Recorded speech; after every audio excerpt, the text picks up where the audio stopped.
Oke, mari kita langsung bahas. Krisis antara Iran dan Israel ini kan lagi panas-panasnya. Nah, dalam beberapa menit ke depan, kita akan bedah tuntas gimana konflik ini dampaknya nyebar ke seluruh dunia berdasarkan laporan-laporan terbaru. Percaya atau enggak, ini udah berjalan sebulan penuh.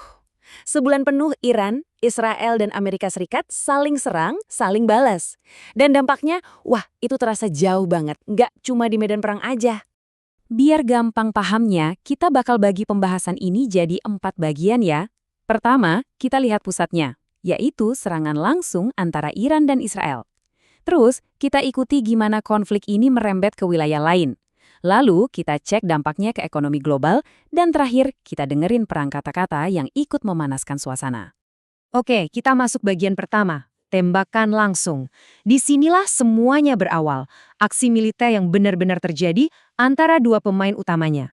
Jadi, situasinya itu saling balas tanpa henti. Iran ngeluncurin gelombang serangan yang ke-86, nargeting titik-titik penting di Israel, sampai-sampai kilang minyak Bazan kebakaran hebat. Nah, nggak lama, Amerika lewat CENTCOM ngerilis video serangan balasan mereka ke target-target Iran. Sementara Israel juga ngasih pengumuman, mereka klaim udah berhasil menewaskan komandan penting Angkatan Laut Iran. Bener-bener tegang. Coba deh dengerin pernyataan dari CENTCOM ini.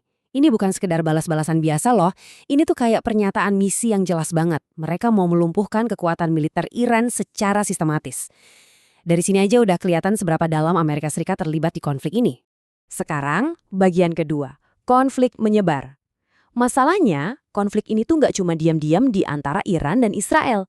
Ini kayak efek domino. Kekerasannya mulai narik negara-negara tetangga masuk ke dalam pusaran masalah.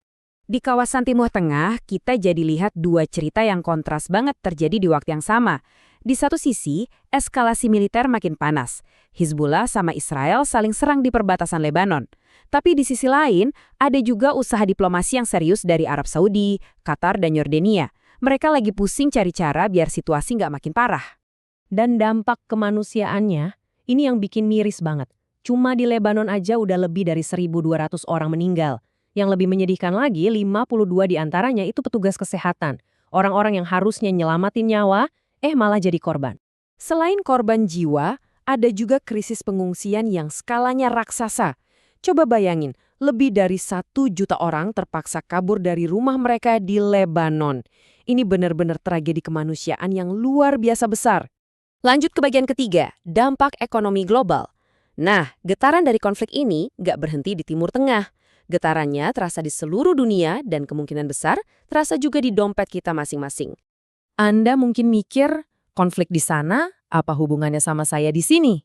Jawabannya, lebih dekat dari yang kita bayangin, terutama kalau udah ngomongin soal pengeluaran sehari-hari.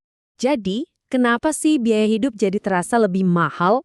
Semuanya berawal dari sini, Selat Hormuz, jalur utama perdagangan minyak dunia diblokade. Begitu jalur itu macet, langsung deh muncul reaksi berantai. Harga BBM roket, pengiriman barang jadi telat, bahkan harga pupuk buat petani pun ikut naik. Coba lihat bedanya di grafik ini. Kelihatan banget kan lonjakan harga bahan bakar sejak konflik dimulai? Ini bukan cuma angka di layar loh, ini adalah kenaikan harga yang dirasain semua orang di setiap pom bensin di seluruh dunia. Dan ini beneran terjadi, bukan teori doang.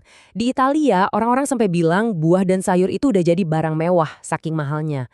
Di Prancis, sopir-sopir truk pada demo di jalan. Sementara di Bangladesh, krisis BBM parah banget sampai harus dijatah. Bikin antrian di pom bensin panjangnya bukan main. Biar kebayang seberapa serius dampaknya, pemerintah Prancis bahkan sampai harus nyuntikin dana bantuan darurat sebesar 50 juta euro, itu pun cuma buat nolongin sektor transportasinya. Itu udah jadi pertanda jelas kalau dampak konflik ini benar-benar luas. Oke, bagian terakhir, perang kata-kata. Soalnya di samping perang fisik ada juga perang lain yang terjadi. Perang argumen, saling ancam, tapi juga seruan untuk damai.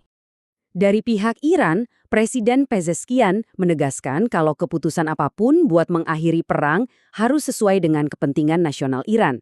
Ini adalah jawaban dia terhadap usulan gencatan senjata dan upaya diplomasi dari negara-negara lain. Di sisi lain, kita dengar retorika yang beda banget dari mantan Presiden AS, Donald Trump.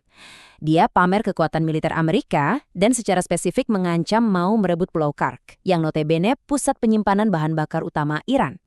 Nah, di tengah semua pernyataan perang ini, muncul suara yang kontras dari Paus Leo ke-14. Beliau dengan tegas menolak kalau ada pihak yang pakai nama Tuhan untuk membenarkan perang. Sebuah seruan untuk perdamaian yang jadi pengingat penting tentang nilai kemanusiaan kita. Jadi, beginilah posisi kita sekarang.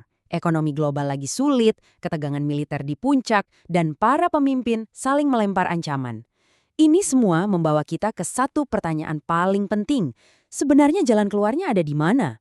Sebuah pertanyaan yang untuk saat ini jawabannya masih menggantung dan jadi bahan pikiran buat kita semua.